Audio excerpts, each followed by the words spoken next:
Call to order the meeting of the special meeting of the Woodland Park Planning Commission for May the 7th at 7 p.m. And if you could start with the roll call. Thank you. Mr. DeVoe? Here. Mr. Watson? Here. Ms. Carrick? Here. Ms. Good? Here. Mr. Hartsfield? Here. Mr. Penland? Here.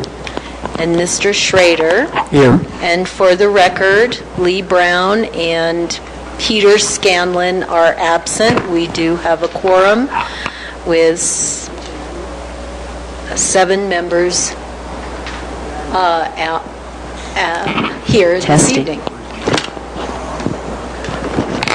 We're not used to functioning on Tuesday, that's what it is. If you join us in the Pledge of Allegiance, please.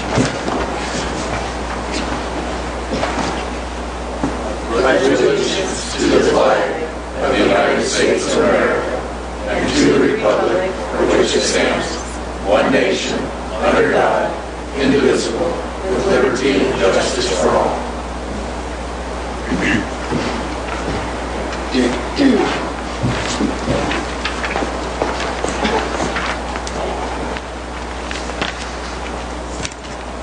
Approval of the minutes of April 25th.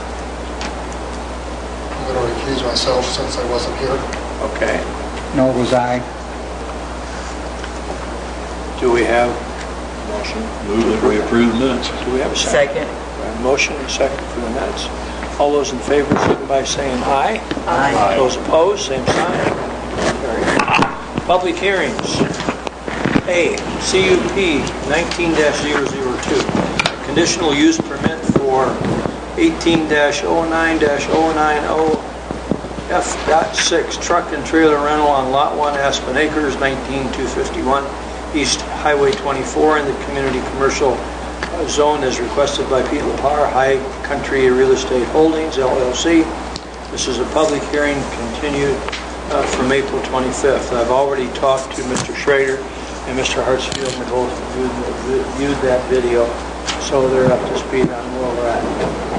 So I believe that the applicant's going to go first and continue on. Yes, Mr. Chairman, I'd like to introduce Pete Labar and his consultant, Gary Lukey, to come up, and they will discuss the parking plan.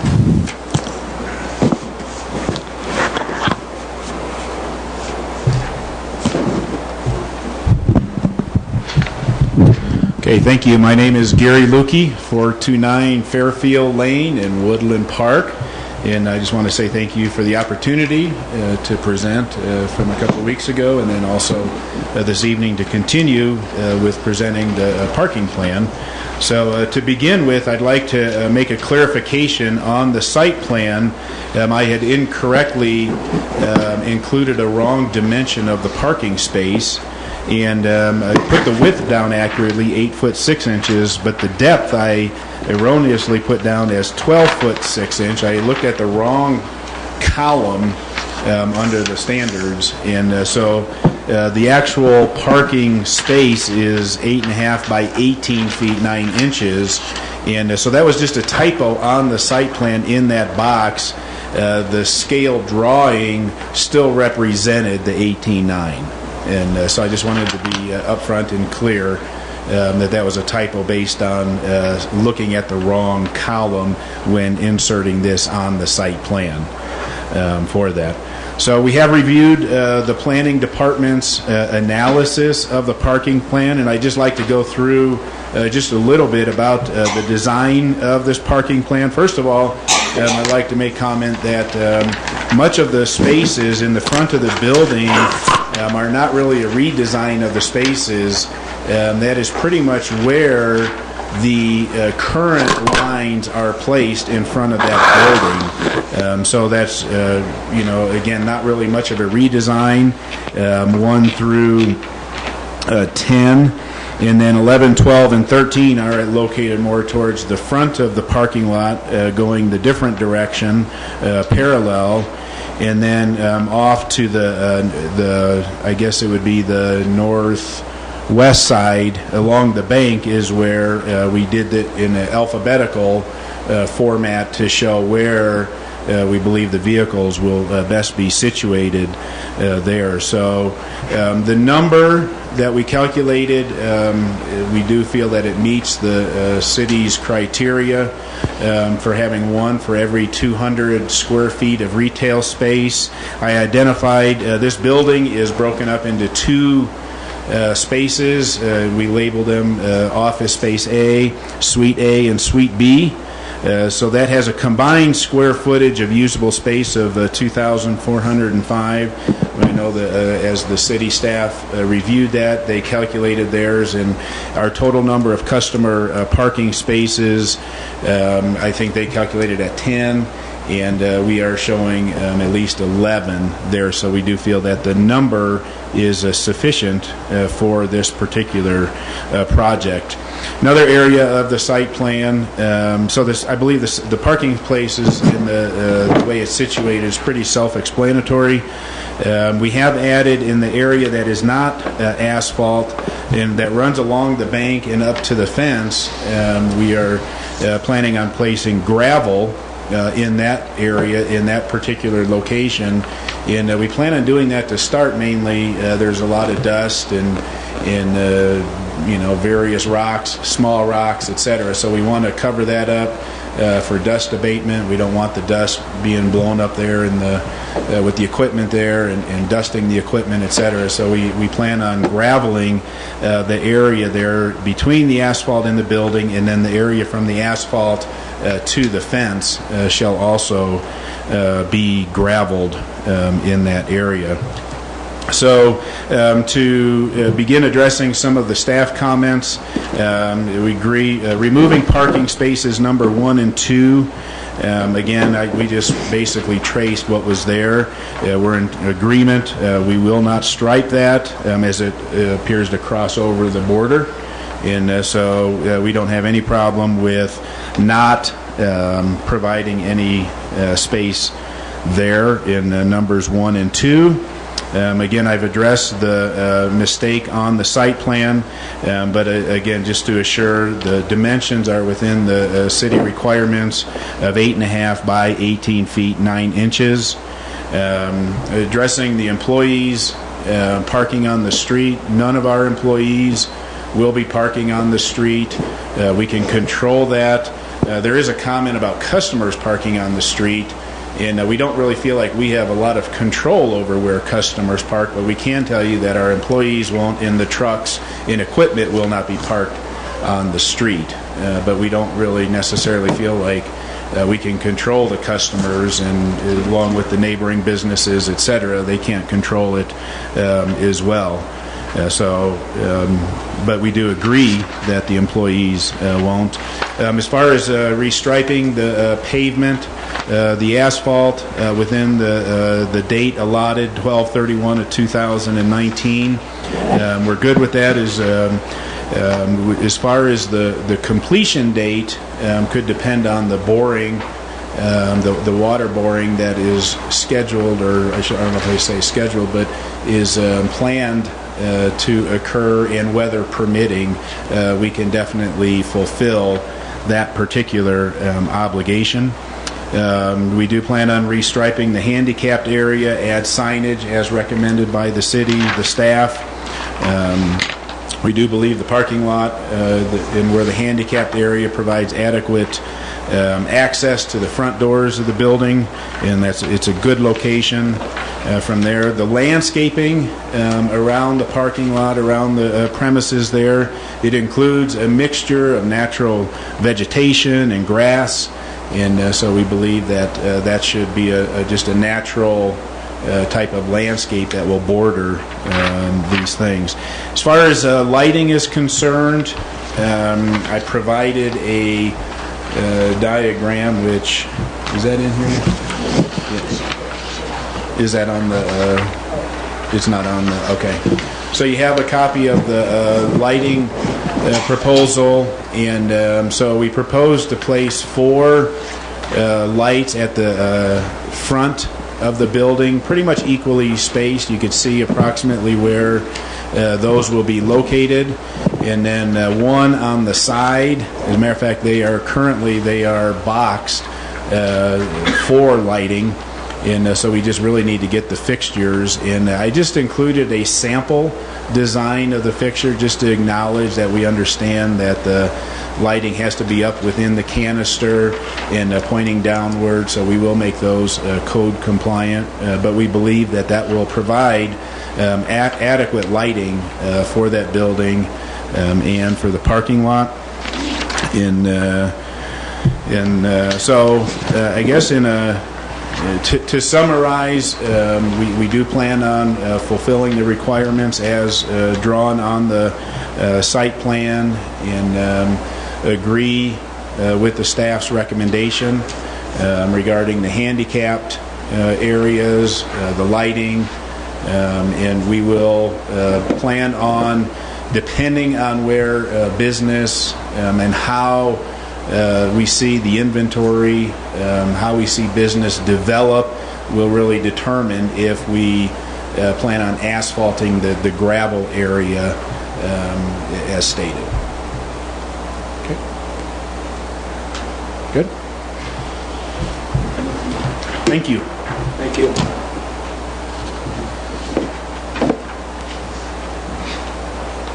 Laura?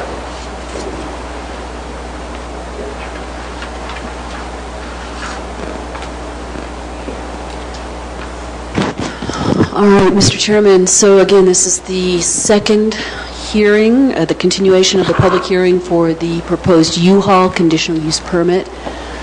Just to let you know that it did go to council for first reading on May 2nd, and we are still scheduled to take it to council for public hearing on May 16th, which is next week.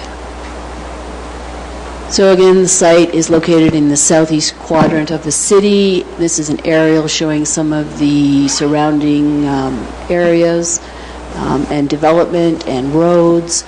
And this is an old photo that's on the assessor's website of the front of the building. And this is a site plan from, or a aerial photo from Google Earth, taken from 2017, so it's not even very current. It doesn't show the fence, for instance. But what it does show is, just as the applicant had stated, there is the existing remnants of striping that exist on this lot. And you can see that the new plan that they're proposing for the retail portion and the customer service parking is pretty much the same as what they're showing, including these two spaces here in the front, which are not viable. What is showing here is the access aisle for the handicap stall that they're proposing, and they didn't show that on their site plan, and so that is one of staff's recommendations, is that there be an access aisle pursuant to the ADA requirements for handicap parking. So that needs to be put back in, and that's in the staff recommendation. What this also shows you is the width of the access off of Trowell Road, which more than meets the requirements of our parking regulations, and the access to and from the highway. So both of those access points are adequate. It also shows two parallel parking spaces here. The applicant is proposing one more here. So that is the three that Gary had mentioned for parking in the front. It shows the existing landscaping, which is pretty much what the applicant's proposing right now. So a lot of the vegetated areas are simply grass. You can see that there is one tree here on the inside, so that there are trees here on this site and within the parking lot. And there's one tree and a few little trees here in the back, so there is some existing trees. Now the new area that they're proposing is this area here, which is currently dirt. And as the applicant said, he's proposing to put gravel on it, but in order to use it for any equipment storage or as part of the truck and trailer rental, he will need to hard surface that, and staff's recommendation reflects that, so that they will require to submit a ZDP for this parking lot expansion prior to use as part of the truck and trailer rental. So just putting gravel on there is not enough if this commission decides to go with the staff recommendation. In this area here is where the truck and trailer rental use will be, and they're proposing the stalls that they're proposing here. If this gets paved, that will give them a little bit more flexibility as far as moving trucks and trailers in and out of this area. But this is essentially the area that they're looking at for the truck and trailer rental portion of this use. You can see a lot of that area is behind the building. Truly, the only real visible part will be the trailers that are the trucks that are stored here on this portion, this half of the use. And then, of course, there's a fence back here and a fence here that are also buffers. Here is the right-of-way showing the public sidewalk, and this you can see the edge of the asphalt, which is primarily what they're showing on their proposed site plan as well. They may need to expand this a little bit and provide more asphalt to make sure that they can maneuver the trucks in and out, but they will be driving their own trucks, and the aisle width meets our standards in that area. It might be tricky if they're looking at a 26-foot-long truck here, but there is space to maneuver. There may not be space without improvement here, for instance, for a 26-foot-long truck, but there's certainly space here. And again, that's the applicant's prerogative in terms of the use, since that's not customer parking. But he does meet the requirements in terms of a stall width and length in this area. So I just wanted to show you the site plan to give you an idea of what's there. Again, this is what Gary just went over, and it shows the layout. These two spaces down here are not viable. He needs to show an access lane here for this handicap stall, and this gravel needs to be hard surface before he can use it for his truck and trailer rental use. And I'll go over the staff recommendation. I wanted to show you the photos again from the site that I have. These are the same photos that were in the last public hearing. Here you can see some of the natural vegetation, the grass edges. This is some of the snow storage that the applicant is currently using and is proposing and shown in his new layout. This is looking from Trawl Road north into the site, and you can see the the south-facing side of the building, the side that faces Trawl Road. And here you can see this opaque fence, which acts as a buffer between this use and the use adjacent to it. So, and here you can see some of the existing conditions on the parking surface. You can see that the striping has pretty much worn off, and that the edge of the asphalt in some places is deteriorating, especially here. So this is where the applicant is proposing to repair some of this area, especially since he will be parking at one parallel spot up back in here. So this is the type of repairs that we hope to see performed by the applicant. And staff is giving him up to December 31st, 2019 to do these repairs. He is hoping to do that bore under the highway and use some of this surface area on this parking lot for some of his staging and some of the work that will be done for that bore.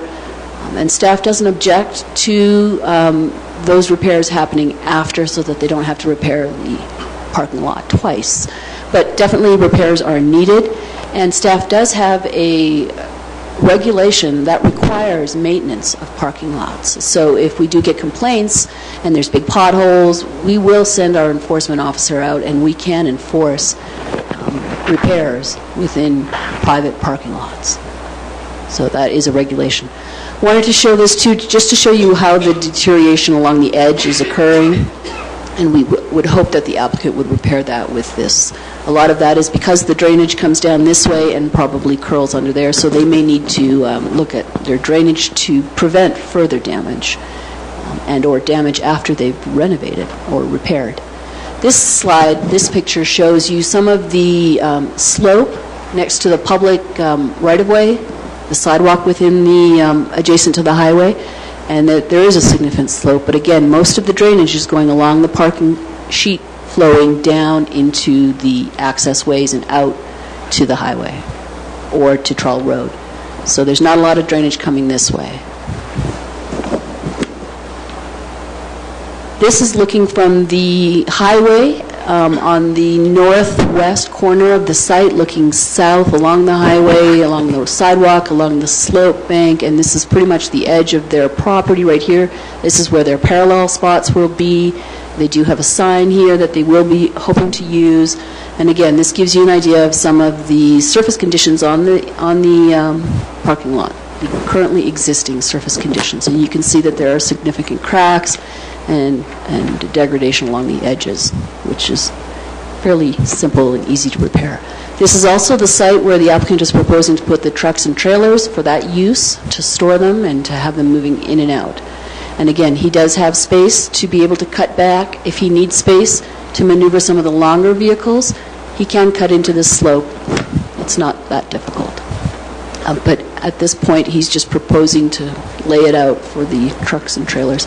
This is the area he's proposing gravel on, and you can't really see it in this photo, but further back in here. And again, if the applicant is using that either as a drive aisle or storage for equipment with this truck and trailer use, he will have to pave that. And we're asking for a zoning development permit with that. So this is looking all the way from the edge of the gravel area that he's proposing in the back of the building, and it all depends on where he wants to, how far he wants to go with his gravel, but this could all be potentially used for the truck and trailer use. And then this also shows some of the existing trees along this side that exist. There are trees that will provide shade to a certain extent, and the natural landscaping that exists along the cut bank, which is quite beautiful in its own way, and also some of the natural grasses and shrubs that exist out here, which suffice and meet our landscaping recommendations. Natural areas we encourage to remain natural. And again, here's the cut bank and some of the natural grasses that you see here, and the existing tree that we hope remains, and actually should remain, because there are requirements for trees within a certain distance from parked cars. And while these aren't customer cars parked here, it would be good for him to provide shade for his own U-Haul vehicles and equipment. Plus, it looks nice. All right, so this is the zoning map again from the last public hearing. You can see that this area is community commercial. He's right here along the highway at the intersection of Trawl and Highway 24.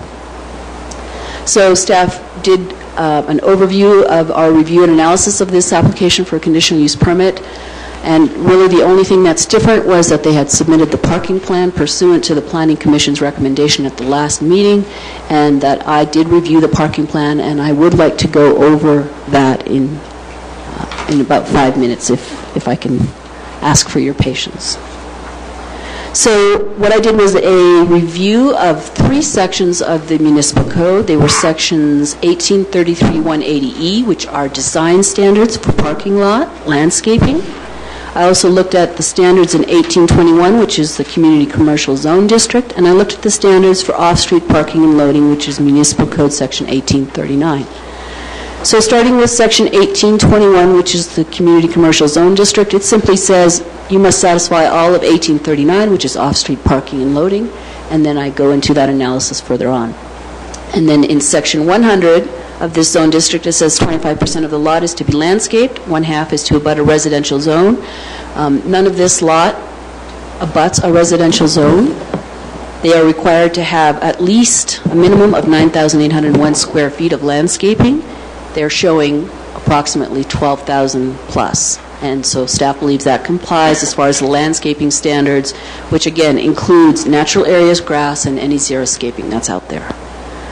So the design standards for parking lot landscaping, this really only applies to the new area that they're proposing to change from gravel eventually to asphalt.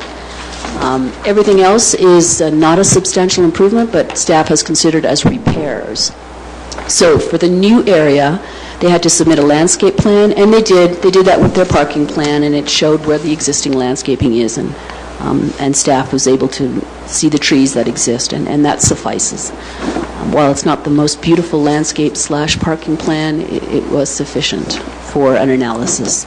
There are no street trees required. There are no street yards. None of the new portion of the parking lot abuts a street. Parking lot perimeter, none is required. Actually, an 8-foot wide buffer is required along the perimeter measured from the property line. None is provided, but staff believes it complies because there are existing natural landscapes and buffers and fences and cut banks and buildings that buffer and suffice to meet that requirement. So staff believes it complies. Interior parking lot landscaping, there are specifications for islands within parking lots. He complies with all of those as he's shown, and there are existing trees that can be used to show that compliance. building perimeter landscaping, we require a 4-foot wide landscape strip next to the building. In this case, staff determined it was not applicable because the only piece of the new parking lot that would be next to the building is going to be part of the drive aisle for the truck and trailer rental use, and so there's no need for a 4-foot wide landscape strip, and it wouldn't really even be seen by anybody, quite frankly. So there's no purpose for it. We also have minimum plant and height diameter standards, again, not applicable. The applicant is not planting any new vegetation. And finally, number 7, landscape planting and maintenance. This is where we have a regulation that states poor maintenance can be addressed by code enforcement and the code enforcement officer. And if the parking lot becomes too deteriorated, we can enforce repairs. So finally, we looked at each of the sections of 1839, which is off-street parking and loading. We looked at a retail business use and provision of customer parking for 1 space for every 200 square feet. Staff calculated roughly 1,938 square feet of usable floor area, and you need 1 space for every 200, so we calculated a minimum of 10 spaces. The applicant shows 13. 2 of those 13 are not viable, and 1 of them is probably not viable because it'll have to be converted into a handicap access aisle. So he's showing 10. He meets the requirements for the minimum number of parking spaces for the retail use within that building. We have standards related to minimum parking lot space aisle dimensions. As the applicant stated, he has corrected what he showed as far as his parking dimensions. I do have a correction on this. So the required minimum parking lot and space and aisle dimensions for a parallel parking space, it should be 8 by 20 as a minimum. He's showing 9 by 21, so those 3 parking spaces are adequate. Angle parking is a minimum of 18 by approximately 18 and a half. He's showing that he meets that requirement based on his correction and based on my scaling, because all I could do for some of this was scale off the site plan, which thankfully and greatly appreciated that it was drawn to scale.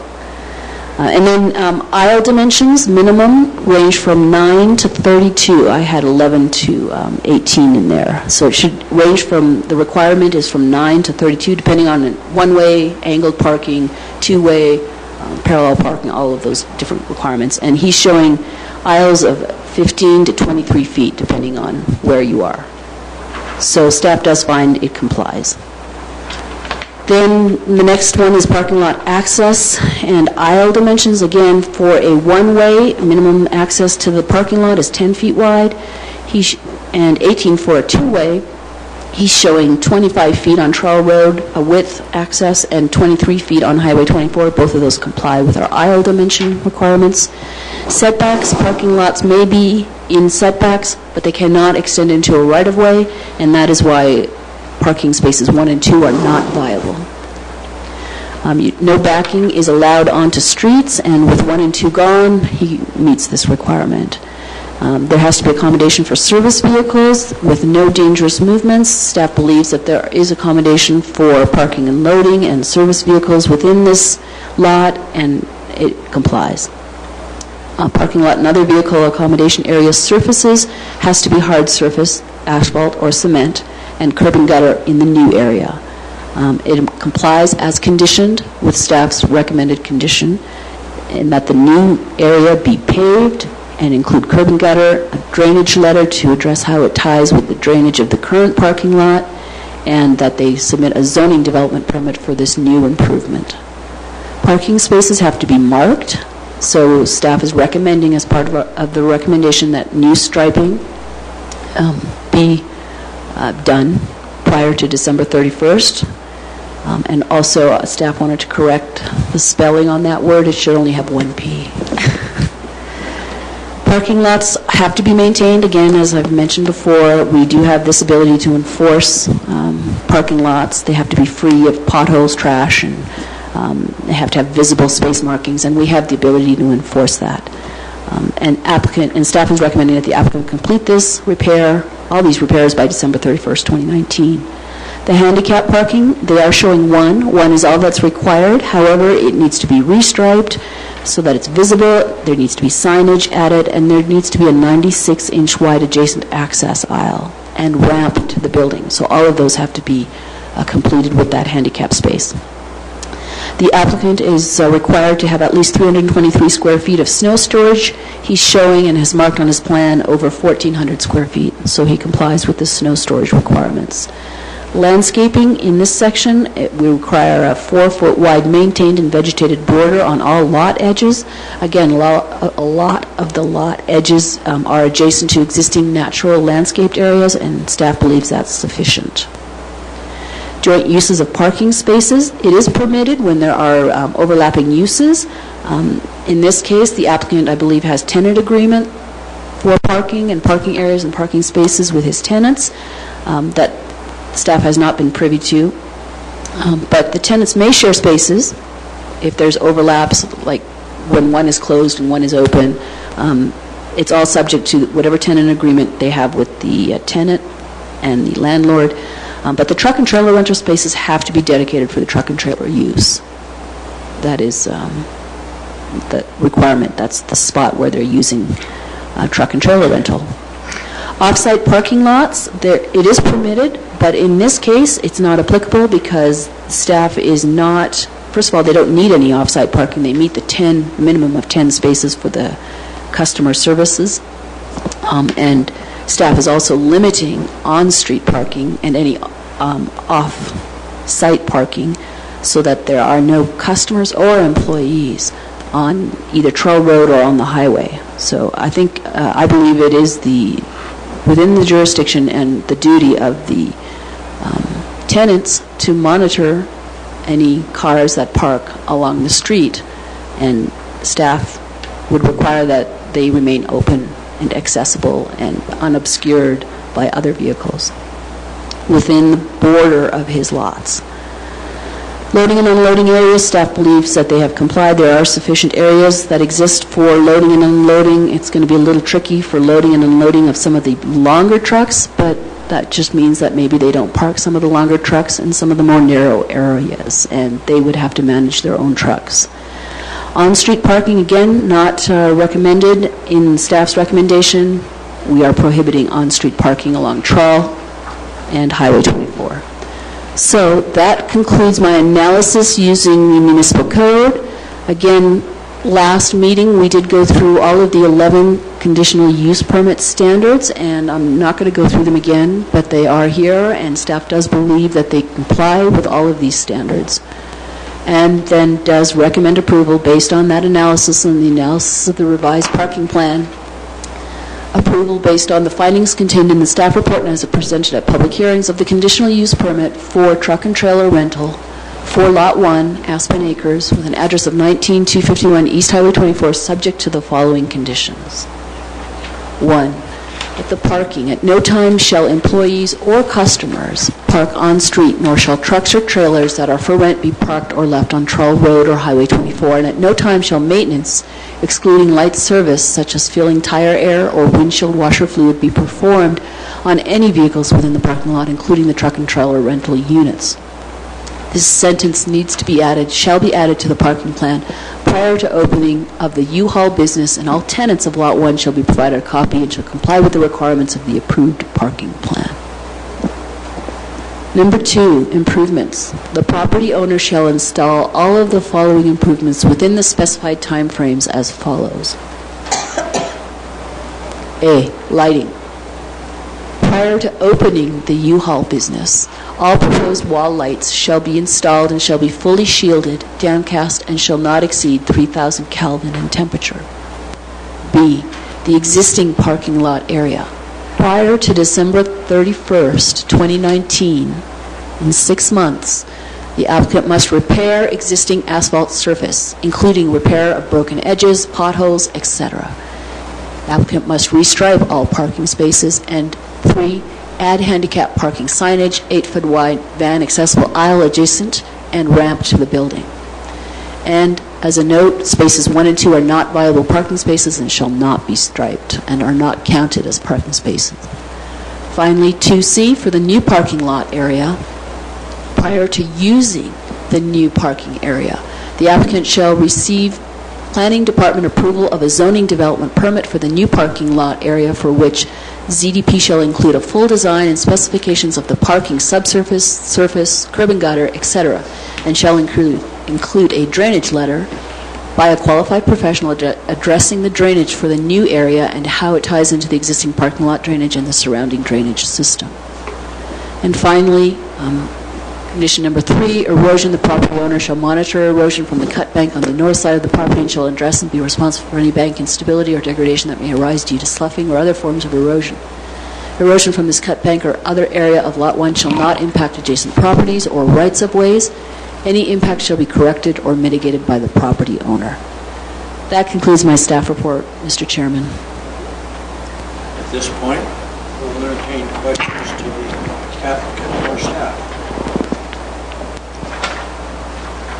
Anybody has I've got a few questions. time? I've got a few questions for staff. I guess the parking count is based on usable building area, not the total square footage. Correct. 2,400 square foot noted on the plan is total footprint, Yes. so you discounted that to get the 10 required. We discount things like mechanical rooms, restrooms, the lobby area, the vestibule, the width of walls. Typically, it ends up being about 20% of the building. Okay, thank you. Then you mentioned the one tree in the truck parking area that you would like to see remained. I don't see that as a condition, and since you referred to it as being part of the desirable landscaping, if that tree removes, can we have requirement to replace it with maybe 2 smaller trees or Yes. something? Yes, that, absolutely. And then the parking plan itself, I was a little disappointed when I received, I guess since you're requiring a ZDP, that would go into the more detailed dimensional standards. That will only address the new area, The truck parking area or just the expansion of the, the expansion. What they're showing as the gravel area here and will ultimately have to be paved, so that's the expanded parking lot. So, no, this is the parking plan that shows the dimensions and shows... well, it doesn't show the dimensions, and that's my concern, because I couldn't analyze these to see if those were adequately spaced and sized and fit into the dimensions. So I am disappointed, and it's not there. And I know for angled parking, it varies based on the angle. Do we know what the angle is proposed? I believe it's 45 degrees. Yeah. And again, I scaled off. And he did show dimensions. He had shown it incorrectly, but he did show dimensions of, under where it says Lot 1, he showed a width of 8 foot 6 inches, and the depth of, he had corrected that from 12 feet to 18 foot. Yeah. So, and when staff scale it, based on the scale, drawn to scale, is close. And the aisle widths were close enough for us to make a determination. This is not the best site plan that I've ever seen in my life, but it's adequate. Okay. Driving here tonight, I drove by the property and noticed there are 4 vehicles parked there that are for rent. How does that impact the parking count? Were those the ATVs or the recreational vehicles? Yeah. Yeah, basically. And again, that's part of the tenant agreement, and it's part of the use for the southern half of the building and has been accounted for in this parking lot. But the parking count is based on square footage usable within the building, determined to be 10. And so if those vehicles weren't there for rent, we'd want 10 parking spaces. But since 4 of those being occupied, we're down to a count of 6. Right, but they're not there permanently. They're in and out. Well, the trucks aren't there permanently either. The U-Haul trucks? Yeah, so Yeah, the U-Haul trucks don't, the 10 spaces don't include the U-Haul truck spaces. So the 10 spaces are just for customer use, and that southern half has RVs, not RVs, RTVs, or ATVs, let's put it that way, and they can temporarily show them out front. could they show 10 ATVs? I think they want to leave some space for customers that come in and rent them. But we're regulating, we're telling them how many parking spaces are required, and if they have an arbitrary number of vehicles for rent, they could have a half dozen there. They could have 8. depending on how well the market's going or how slow it's going.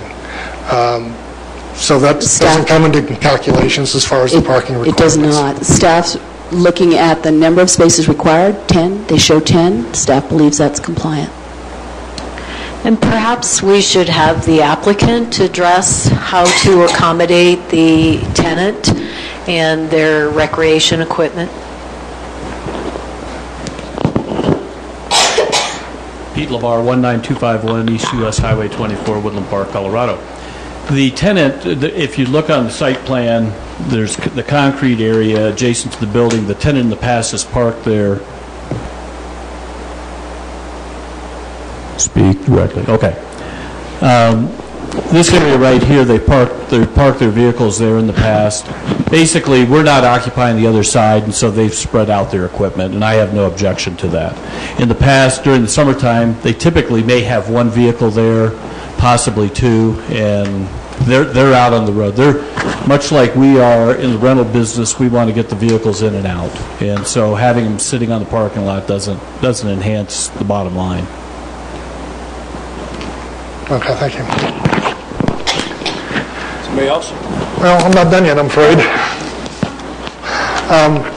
I'm concerned about staff recommendation number 1 and how we can enforce not parking on the street. Is the city going to put no parking signs along that frontage? I hadn't thought about it, but we could. Because an employee, how do you know if it's an employee's car or not? Is it while they're on staff, or maybe they're across the street at the restaurant after hours? Can they park in the street? I would suggest that we monitor it and then see if there is a problem. We can add the signage, and this is only adjacent to Lot 1. So it's not the entire street of Trull Road. It's just to protect the section going into Lot 1, as well as to keep Trull Road free from any obstructions. So I would suggest we put no parking along Lot 1 on Troll Road and not impact the owner with, to me, I don't see how it's enforceable Okay. from a planning Yeah. standpoint. You know, a lot of times you'll see at the high school especially that it's no parking between these two signs or no parking from this point to the corner. So that could happen. Yep, we could put a no parking sign at their corner here, and there's no parking from here forward. To the corner. I think that would be a better solution than putting the impact on the plat map as proposed. I guess that's it, thank you. You got any more? That's all, thank you. It'll come up. Anybody else? I've got a question concerning the length of the vehicles that are going to be in parking lots A through D. Are you guys going to have 27-foot long trucks? And where are you guys planning on parking such big trucks? The longer trucks will go in most likely in A through D. The trailers, car dollies, they'll go in pretty much from F through I. Okay. The question that I have is if we are using A through D, you said that the spaces were going to be 18.9 feet long. But when you have a 27-foot vehicle, it's going to be sticking out 10 feet. I think you're almost going to be impeding on the right-of-way for the sidewalks. No. At least on A. You're going to be very, very close. And then you're not going to be able to get in and out. That's my concern. You're going to interrupt the traffic flow on Highway 24. It'll block half the driveway. You're going to block it out? Block it. Yeah. To your point, we tried to get a 26-foot truck up here. There's none available in Colorado Springs. Those trucks come in and they go out, they come in and they go out. And typically they're dropped right before the customer needs them. So our anticipation is if we have one, it'll be there a short period of time. We'll figure out the parking. Plus the axles are The rear axle is fairly far forward in the vehicle, so the overhang of the vehicle actually occurs behind. And even though the parking space is only showing 26, or showing, what is it, 26? 18.9, and the vehicles are 26 foot in length. There's about a 10-foot overhang on the back end of those vehicles that wouldn't be on the parking area. But wouldn't it be on the, if you put them all the way back, it's going to be right against the embankment? Yes. So then it's still going to be 27 foot long or 26 foot long minus the 18.9 that's been allotted for it. You're still going to be sticking out. The embankment itself comes down, and you know, if we cut some of that back, there'll be room. And then how far from the property line are the property owners of these tiny homes? When you're driving by, you can see, you know, the tiny homes on the hillside there. How far away are they from the From the property trucks? line? From the property, your property line on Lot 1? I don't know the answer to that. Because I just wonder about erosion and Sure. sudden huge It's- amount of rainfall, and you only have 6 foot between your property line and then that tiny home. There's more than sufficient. The cut wall, the cut bank that's coming down, the slope, up slope, and I own that property as well. So the cut slope coming down there's probably a good 30, 40 feet. Yep. If you look at the edge of the parking area or the truck and trailer loading area, between that circle and the red line at the far north end of the site, that's about 65 feet. The cut bank is within there. And 65 feet is then the beginning of the property for the tiny home RV park. Okay. From the road, it looks totally different as you're driving by at 55 miles Yeah. an hour. Right. It looks It does. like it's only maybe 20 feet from No, that embankment back. It looks like 20 feet as you're driving. No, it's quite extensive, and there's actual vegetation growing up the hillside past the cut bank. Okay.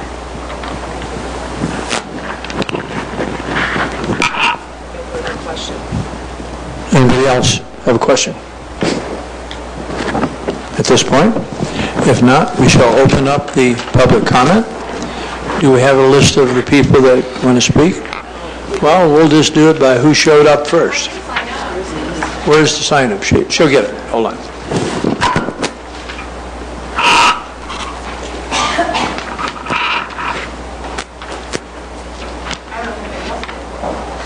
Well, he's going to speak behind you. I know that for a fact. Thank you. Catherine Nakai. See, I said Nakai. How about that?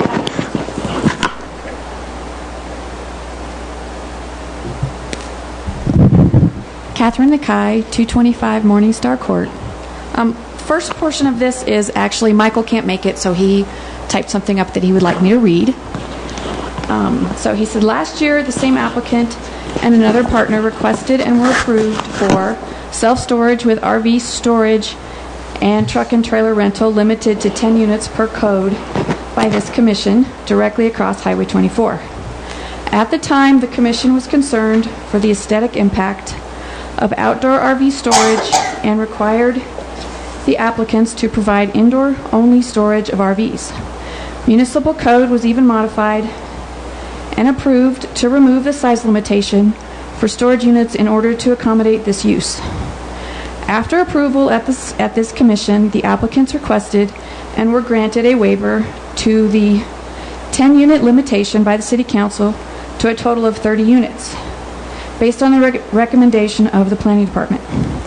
The existing parking plan for the self-storage lot will not support 30 units, so the applicant will likely use Phase 2 space for the outside parking of these units inside the facility.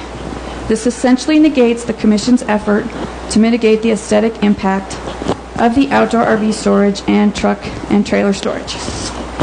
Now, the same applicant requests approval for another truck and trailer rental facility as a CUP directly across the highway. This CC zone property owned by the applicant directly abuts to an SR zone property. Given the 30 rental units have been approved directly across the street, there is no longer a direct need for the CUP in this specific location. Okay, then I just have a few comments. When I came 2 weeks ago, I was still concerned with the runoff of the parking, and as the damage in the parking lot shows, there is runoff issues. So I know it's not required because it's not a 50% modification, but what are we going to do going forward? Because there's going to be trucks parked there regardless of how fast they come and go. It's not like a 3-hour restaurant meal where you're only parked there for a couple hours. So that's my one comment. Vicki got my other comment, and then the signage on the front here, the sign on the post, is that going to be basically the same size as what's there now for the craft sign that's up there? Mr. Chairman, so the signage is not part of this conditional use permit, and that was just a okay. proposal that they Okay, had submitted, all and right. it will have to go through a separate sign permit. Okay. Sorry, I looked at everything. And I think that was it. Thank you. Thanks.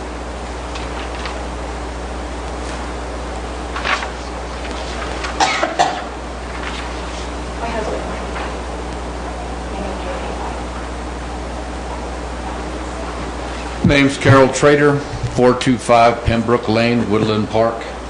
And at the meeting we had last time, I got nothing against the mobile or U-Haul going in where it's at. But what I'm looking at, like I said before, he's already approved for one area.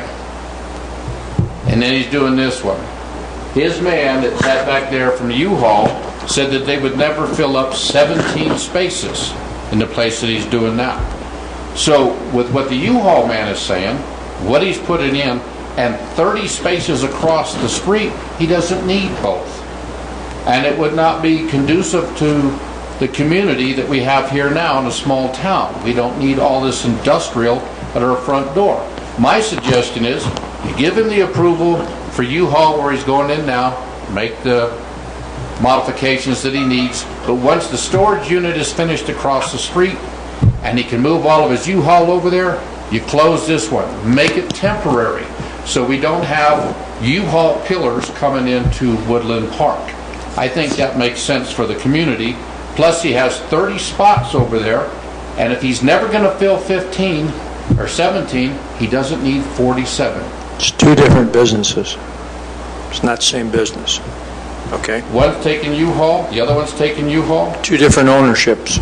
under the same man, just different names. No, it's a different corporation. Under the same man. But still, what I'm saying is, we don't need two, so when one is finished, this one should only be temporary until the new one is built. That makes sense. Thank you. You're welcome. Anybody else want to speak? You folks back there? You have any desire? Okay. At that point, we'll close public comment. And at that point, we'll go back and any rebuttal from the applicant or the staff? No, sir. Okay, then we'll go to commissioners for any final questions. I've got a question, just for clarification. There'll be no U-Haul stored on the back part of the property, is that correct? It'll be all on the side where all the parking spaces are, not behind the fenced area? That is correct. There will be no U-Haul storage behind the building, in the fenced area. And then, what would happen if they changed their mind and they started using that for all the U-Haul storage? Would it be a code enforcement issue at that point? Yes. Anybody else? I have a few. What's to prevent them from going to council and getting the size increased like they did on the other side? I think they're limited in terms of how many truck and trailer rental units they can provide on this site just based on the parking lot that they're proposing. There is no limit on the number. Question I have. You could have got a tape and measured 27 feet just as easy. You didn't have to bring a truck up. and see where it ended out in that park, out in that was just kind of sand, all right? The gravel area that you talked about, you said cannot be used, correct? There's no way to get the units out of the back of the ones at the back without crossing the gravel. Not enough room. Right, and so staff's recommendation is that prior to use of that area, which is what we're calling the new parking area, that they come in and get a zoning development permit and do a full design on a parking lot. So they can't use that area back there until they do that? Not You the understand? way staff wrote the recommendation. Yes. Okay. The boring that's going to go across the highway for the water on the other side, doesn't that start out in the right-of-way and not on your parking lot? No, because the city main actually comes on the city main comes right down through here, and they've got they basically have said that they're going to have to dig a well right about here, and to get to depth. We put a fire hydrant up here in front of Peakview Park, and we expected that the city main was going to be 8 foot deep. We were actually told 7 foot deep, between 7 and 8 foot deep. It ended up being 16 foot deep. And so they're going to have to first figure out where the main is at, and hopefully it won't be as deep. But to start their feed, they have to start back in this area, depending on how deep it is. Okay. So all the equipment's got to go back to do the boring underneath. Exactly. So it has to be behind the right-of-way on your property. Correct. Mrs. Riley, do you concur with that? I'm not an engineer, and I don't know boring very well, so it was described to me that usually they have to build a boring pit that may be 30 feet deep and about at least 10 feet wide. Sounds like you might be closed down for a little bit. We certainly will. Okay. All right.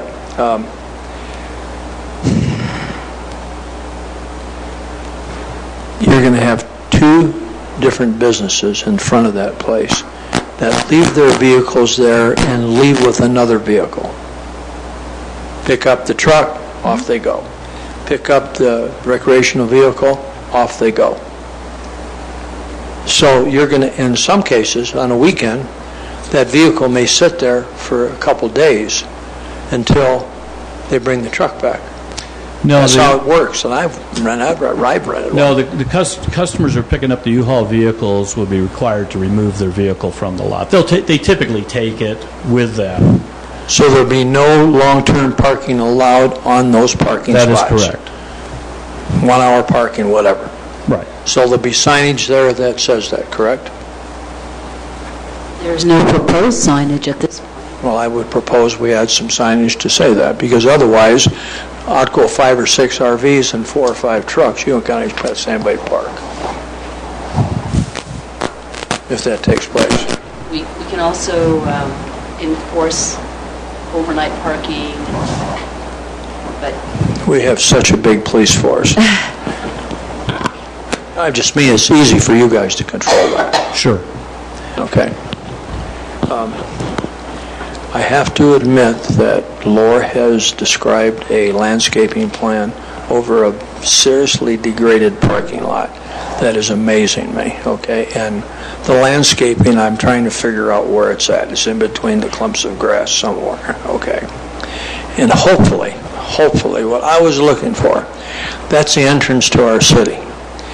The one on the other side of the road with the storage, first class. Looks good, and it'll look good. We took a lot of questions during this. I don't see the same thing here. I see just getting the business opened with a minimum amount of money spent on it. If I could point out to the chairman, if you look at the site plan, most of the space that isn't paved is in the CDOT right-of-way. So your argument and your comments really are better addressed to them, and we have had to maintain this space from this corner all the way up to where Jeff Baldwin's RV park is for the last 10 years, because CDOT does not maintain this area. We send guys out with weed whackers and chop it down.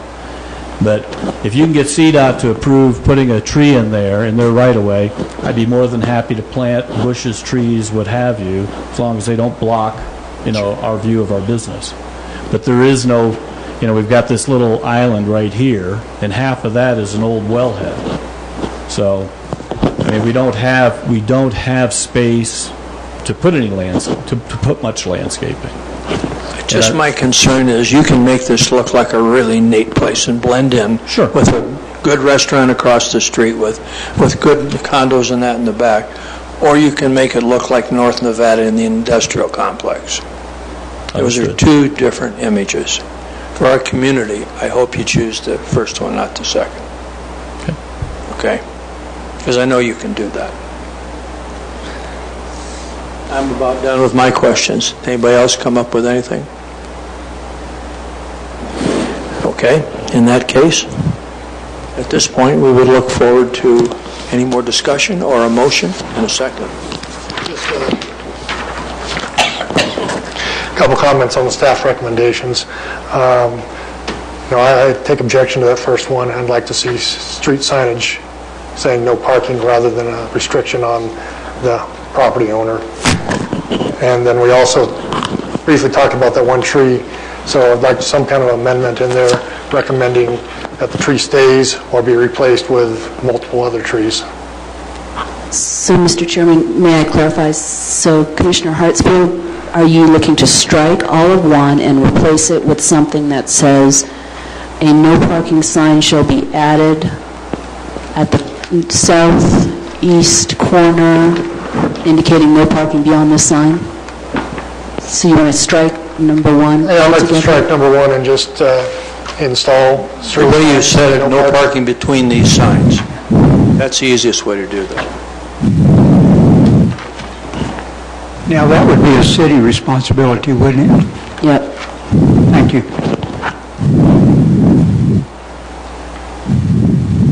Okay. And then the second one, would it be okay to simply add condition number 4, existing trees to remain unless replaced by 2 trees? How do you want to word it? Yeah, ideally trees remain, but obviously there may be dimensional restrictions on that parking area which doesn't allow that tree to remain. And so I'd like to supplement it with what's our standard replacement tree. So maybe it's 3 or 4 trees, because that's a pretty substantial tree that would be coming out. I guess staff's input on that. Let's be specific. Yes. And say if a tree is removed, then it shall be replaced with 2 trees that meet the city standards. How's that? Sounds reasonable, yes. Let's check with the applicant.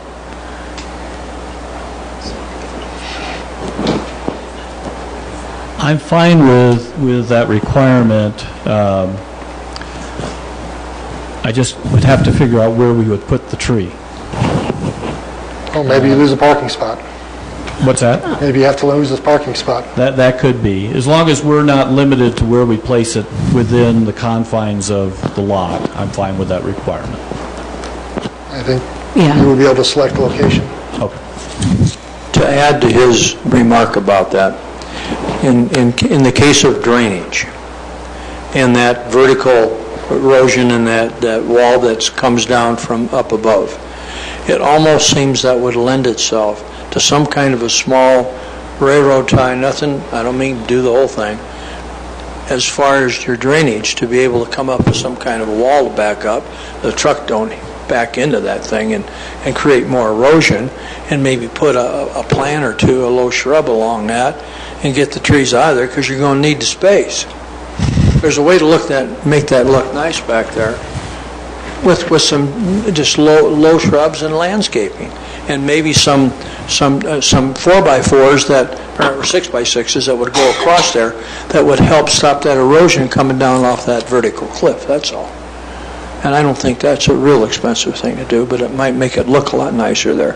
And the other thing while you're at it, why don't you put a light on the side of that building and light those trucks up so somebody doesn't vandalize them at night?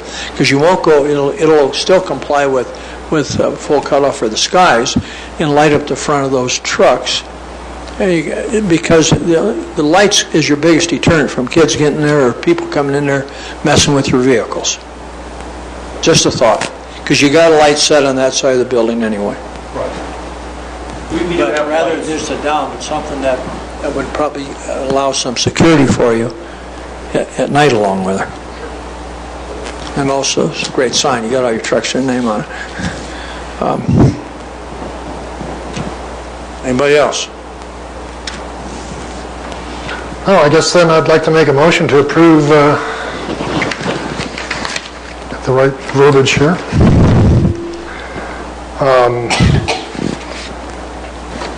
I go the old one. The proposal from Mr. LeBar for this conditional use permit, 19-002, for truck and trailer rental on Lot 1, Aspen Acres, with the recommendations as amended for tree replacement and no on-street parking. I would also like to perhaps add a couple of other things just to talk about for a little bit. I'd like to change the date of December 31st to November 1st to get that completed. The reason is your asphalt plants will be closed. You won't be able to do anything. And that's still is 6 months. And if something comes up that the boring thing can't happen or what's going on, you can certainly work that with the planning department, and because that's the only thing. But why not just get it out of the way before it's done, and get that done so you're done this year and not have to worry about it later. Well, it'd be the applicant's prerogative to schedule that appropriately, and if he tries to pave that after the asphalt plants close, he can always use concrete. That gets rather expensive. That's his problem.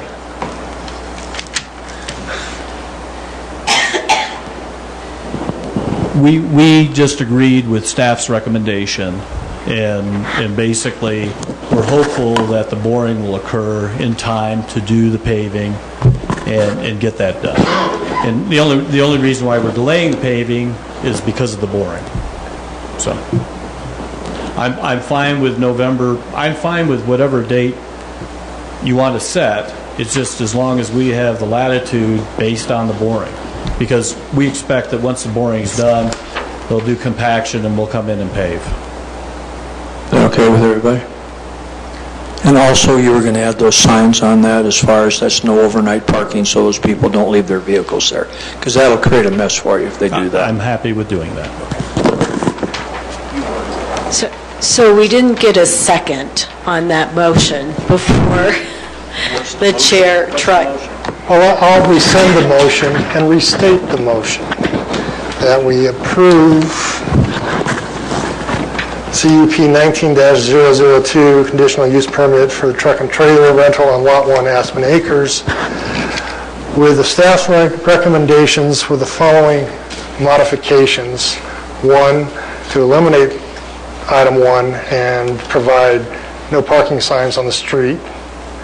And 2, add number 4, I believe it was, for trees to remain or to be replaced with twice the number that are removed.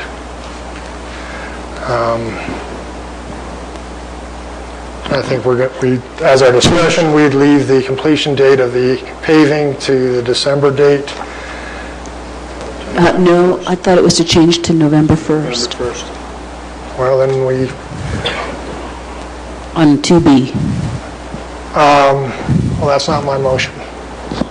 So I'll rescind my motion once again and have further discussion on the completion date. And based on the work on the pit and the boring, I think give them to the end of the year is fine if they can meet that deadline. If not, they can come back and discuss the complications with that. The issue of asphalt being available or not is a scheduling issue with boring, and paving can go in of different types that are not asphalt after that date.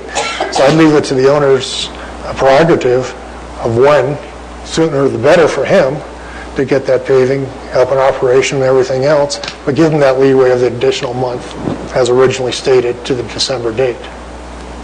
Would you like to restate your motion and please add for parking in front? Cars don't stay there and I'll show that. I don't agree with that.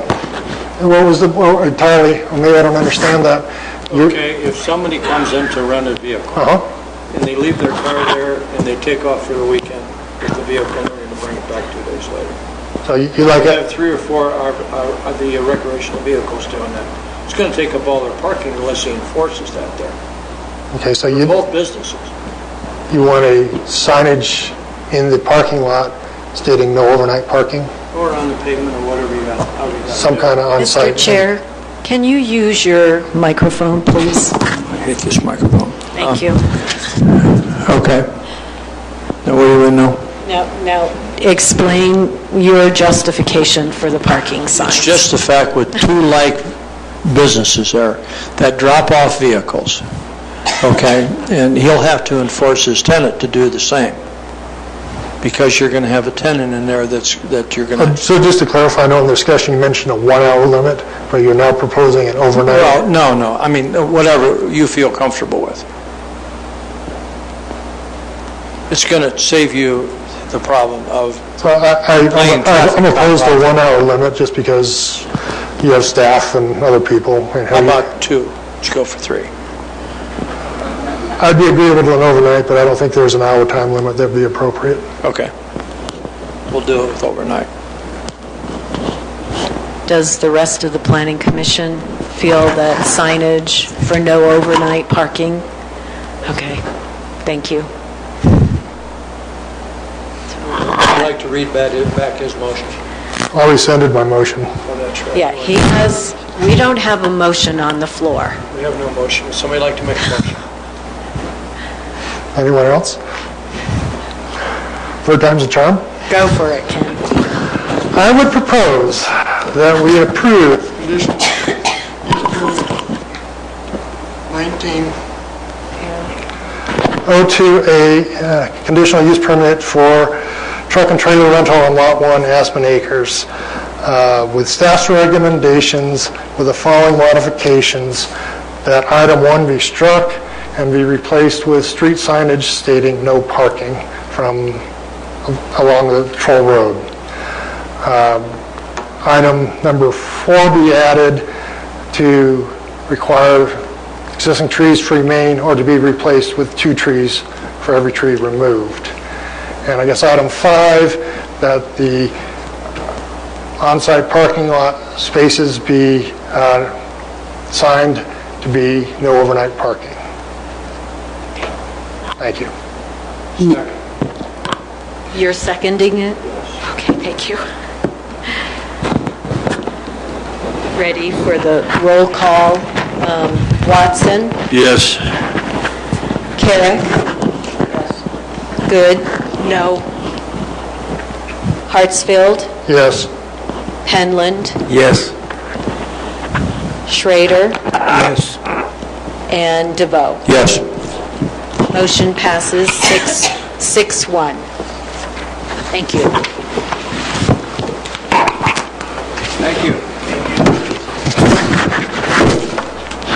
Coupon for anything to pass out.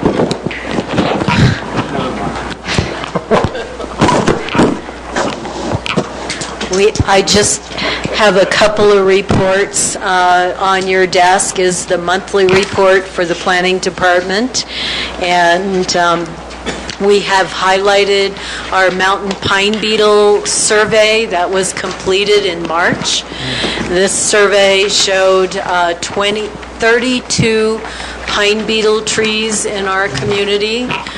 So the abatement for those pine beetle trees must be taken care of by June 19th. And our code enforcement official is sent out notices to all the property owners for that abatement. Question about that? Yes. I don't have any I know of, Okay. but is there any funding for the property for that? Is that totally on the It is totally on them. We have worked with those property owners in the past if they do have a hardship to help mitigate the cost. The second thing is on your desk is the placemaking report, which just got finalized today, so you are the first folks to have this report. Main Street will be doing a presentation for the report. There are 3 strategies for downtown placemaking that include walkability, so new sidewalks, ped ramps, and street furniture that would create a more inviting area for the downtown and walkable area. Also, beautification and cleanliness is a part of that walkability. Signage is a second theme, and we will be putting together a small sign committee, of which Ellen Carrick will be a member of that, so that we can unify the public signs. We probably have 6 different parking signs out there, so if we can standardize those, make them unified, more recognizable, and also eliminate the clutter. The third theme is facade improvements for the buildings. So we're working with the private property owners, the DDA, to help put together a facade incentive improvement. No meeting at the end of this month, and we certainly appreciate you being flexible to schedule a special meeting on a Tuesday night. Thank you. Laura's reminding me that as part of the placemaking, Main Street has organized a mini cleanup of the downtown on the 22nd of May. It's a Wednesday morning. We already have 14 people signed up for that.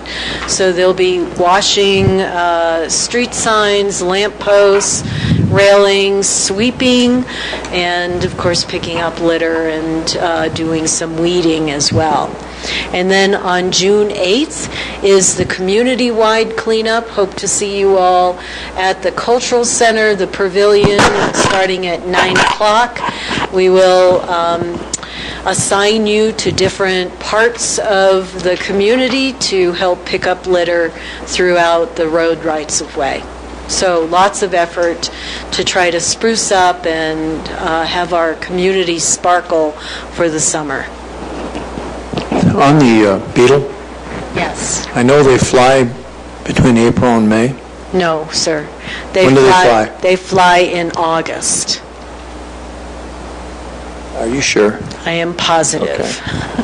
Because our tree guy used to come in there, and they had to have them all sprayed before that. Yeah. Maybe it's a different beetle. We'll talk. Okay. Do we have anything else, any cases any more this month? Do we have a normal meeting this month? Not this month.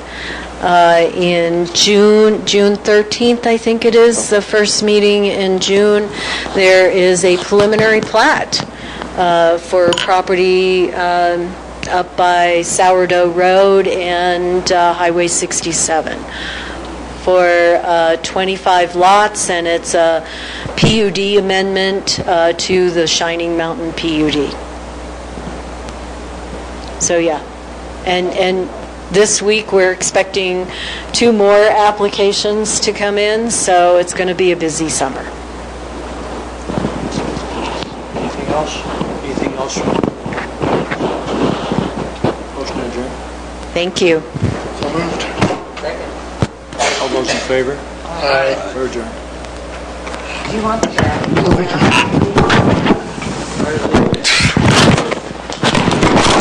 I know you voted. What was your objection to the fishes till now? You know, it doesn't seem like the spaces, they're just not long enough. Thank you. About congestion. Mrs. Nakai. I think there's a big safety issue. Sorry.